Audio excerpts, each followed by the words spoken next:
అందరికీ నమస్తే. సో ఈరోజు మనం వచ్చేసి ఒక క్యాలెండర్ ట్రిక్ నేర్చుకున్నాం. అదేంటంటే ఈ రోజు నుంచి నెక్స్ట్ వచ్చే డేస్ ఉంటాయి కదా. ఫర్ సపోజ్ ఇప్పుడు వచ్చే నెల 18వ తేదీ ఏ వారం అయ్యొచ్చు, లేకుంటే తర్వాత వచ్చే నెల ఫలానా డేట్, ఫర్ సపోజ్ 18, 15, 21 ఏదో ఒక డేట్ ఉంటుంది. ఆ డేటు ఏ రోజు అయ్యొచ్చు, సోమవారం అయిందా, మంగళవారం అయిందా, బుధవారం అయిందా మనం కనుక్కోవచ్చు అనమాట. అది ముందుకు వచ్చే రోజులే కాదు, వెనక్కి వచ్చే రోజు. ఫర్ సపోజ్ ఇది 2024 సంవత్సరం కదా. సో ఈరోజు 21వ తేదీ 7వ నెల 2024. ఇదే సంవత్సరం 1వ తేదీ ఏమైండొచ్చు, ఫిబ్రవరి 2వ తేదీ ఏమైండొచ్చు. సో అది మనం ఎలా క్యాలిక్యులేట్ చేయాలో చూద్దాం. ఫర్ సపోజ్ ఇప్పుడు వచ్చే నెల 18వ తేదీ ఏమైండొచ్చు. 18/8/2024. సో ఈరోజు డేట్ వచ్చేసి టుడేస్ డేట్. ఈరోజు డేట్ ఎంత? 21/7/2024. సో ఇది ముందరికి పోతున్నాం మనం. ముందరికి పోయేటప్పుడు ఏం చేయాలంటే, ఏది వచ్చే నెల కదా. సో ఈ నెలలో ఆల్రెడీ ఎన్ని రోజులు అయిపోయినాయి? 21 రోజులు అయిపోయినాయి. ఇంకెన్ని రోజులు మిగిలినాయి? 10 రోజులు మిగిలినాయి. ఎందుకంటే ఈ నెలలో 31 రోజులు కదా, టోటల్ 31 డేస్ కదా. సో ఇంకా 31లో 21 పోతే ఎంత? 10 కదా.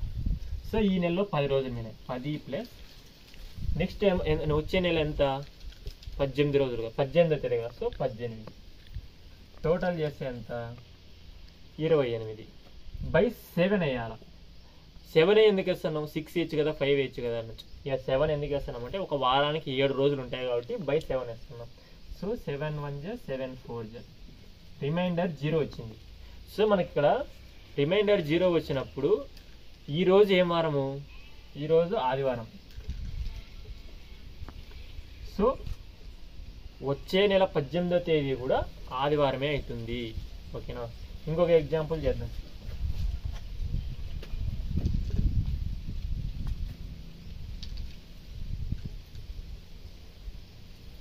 ఫర్ సపోజ్ మనకి ఇక్కడ 21/9వ నెల ఏమవుతుందో చూద్దాం. ఇప్పుడు మనం ఏమవుతుంది, ఈ నెలలో ఆల్రెడీ ఇంకా 10 రోజులు ఉన్నాయి. 10 రోజులు ప్లస్ వచ్చే నెలలో ఎన్ని రోజులు ఉన్నాయి? వచ్చే నెల ఏది మనకి? ఆగస్టులో ఎన్ని రోజులు ఉంటాయి? 31 రోజులు ఉంటాయి.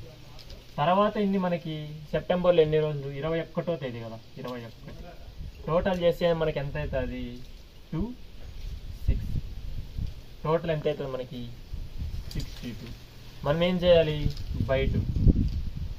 బై2 మనకు 7 9 ఎంత? 63 పోదు కాబట్టి మనకి 8 ఏళ్ళు ఎంత? 56 కదా, 56 కదా. సో మనకి ఎంత మిగులుతుంది? ఇంకా 6 డేస్ మిగులుతుంది. సో ఈరోజు ఏం వారము? ఈరోజు ఆదివారం.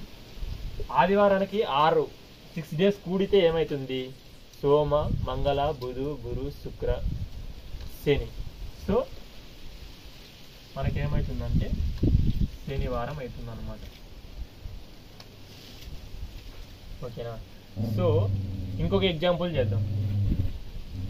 ఓకే, ఇప్పుడు ఇంతవరకు మనం ముందరికి వెళ్ళాం కదా. ఇప్పుడు మనం ఉండే డేట్ నుంచి వెనక్కి ఎలా వెళ్ళాలో చూద్దాం. ఫర్ సపోజ్ ఇప్పుడు మనకు ఇదే సంవత్సరం 1వ తేదీ 1వ నెల ఎంతో చూద్దాం.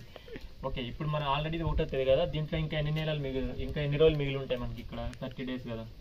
30 ప్లస్ నెక్స్ట్ మళ్ళీ ఫిబ్రవరిలో 29, మార్చ్ 31, మళ్ళీ ఏప్రిల్ 30, మే 31, జూన్ 30. ఇప్పుడు ఈ నెలలో ఇంకా ఎన్నో 21 కదా, 21. సో ఇవన్నీ టోటల్ చేద్దాం. ఎంత వస్తుంది మనకి? 1 2 3 ఎంత అవుతుంది మనకి? 13 అవుతుంది. ఓకే, మనకి ఇక్కడ టోటల్ చేద్దాం. 9 10 11 12 ఇవన్నీ కూడదాం. 1 2 3 4 5 5 మూల 15 17 19 20 టోటల్ మనకి 202 వచ్చింది. ఇప్పుడు మనం ఏం చేయాలి? /2 చేయాలి. 7 కట్ల 7 2 14 6 మిగులుతుంది. 62 7 9 63 పోదు కాబట్టి 8,56. 8,56 కాబట్టి ఇంకా మనకి ఎంత మిగిలి ఉంటుంది? 62 కదా, 56 కదా. టోటల్ మనకి ఇంకెంత మిగిలి ఉంటుంది? 6 మిగిలి ఉంటుంది. సో మనం ఇప్పుడు ఏం చేయాలి? ఈరోజు ఆదివారం కాబట్టి ఆదివారం నుంచి 6 డేస్ వెనక్కి వెళ్ళాలి. 6 డేస్ వెనక్కి అంటే శనివారం, శుక్ర, గురు, బుధ, మంగళ, సోమ. సో మనకి ఆన్సర్ ఏమవుతుందంటే 1వ తేదీ సోమవారం అవుతుంది. సోమ. సో ఇంకొక ఎగ్జాంపుల్ చేద్దాం. ఫర్ సపోజ్ ఇక్కడ మనకి 13వ తేదీ 3వ నెల ఇదే సంవత్సరం ఏమవుతుందో చూద్దాం. ఫర్ సపోజ్ ఇప్పుడు ఈ నెలలో ఆల్రెడీ 13 రోజులు అయిపోయినాయి కాబట్టి మిగిలిండేది మనకి ఈ నెలలో మార్చిలో మనకి 31 డేస్ ఉంటాయి కాబట్టి 18 డేస్. నెక్స్ట్ మళ్ళీ మనకి మార్చి తర్వాత ఏమవుతుంది? ఏప్రిల్, మే, జూన్, ఈ జూలైలో ఎన్ని? 21 డేస్. టోటల్ చేయండి. 1 2 10 అవుతుంది. 1 2 3 9 10 11. సో మనకు టోటల్ వచ్చేసి ఇక్కడ 130 అవుతుంది. మనం ఏం చేయాలి? 130/7. 7 1 7 1 ఇక్కడ 6 ఉంటాయి. 60 కాబట్టి 8,56 అంటే 60లో 56 పోతే ఎంత? ఇంకా 4 డేస్ మిగులుతాయి. 4 డేస్ మనం ఏం చేయాలి? వెనక్కి వెళ్ళాలి. వెనక్కి వెళ్తే ఎంత అవుతుంది? శని, శుక్ర, గురు, బుధ. సో 13/3/2024 ఏమవుతుందంటే బుధవారం అవుతుంది. సో ఇలా మనము డేట్స్లో క్యాలెండర్స్లో వెనక్కి ముందరికి వెళ్ళి మనము ఆ రోజు ఏది ఉందో మనం ఇలా కనుక్కోవచ్చు అన్నమాట. Thanks for watching. Please like, share and subscribe.